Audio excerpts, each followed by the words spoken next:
Just a year ago, I was sitting right here recording the intro to the podcast. And at the time, it was just an idea. Sitting here today thinking about where the podcast has gone, I'd be lying if I told you that I had any of that in mind when I began a year ago.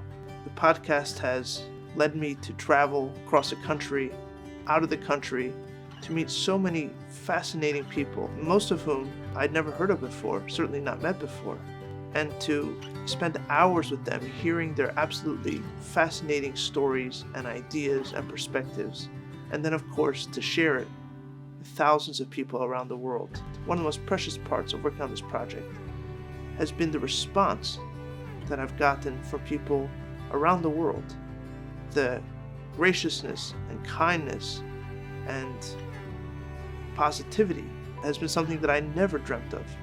Over the past year, this podcast has been completely self-funded, which is something I have absolutely zero regrets about. It has been an absolute blast, a journey of a lifetime, an experience of a lifetime. And when I think about it, probably the most important work I've ever done.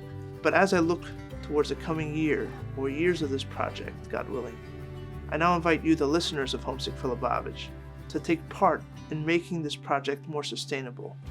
So I've created a website, hflpodcast.com, where there will be a full archive and library of all the episodes of Homesick for Lubavitch. And there will also be a link there to support the podcast, either with a monthly contribution or a one-time contribution, either of which will help make this podcast something that will be permanent, something that will be sustainable, something that will grow, something that will continue to make all of us more proud and more hopeful and more grateful to be who we are.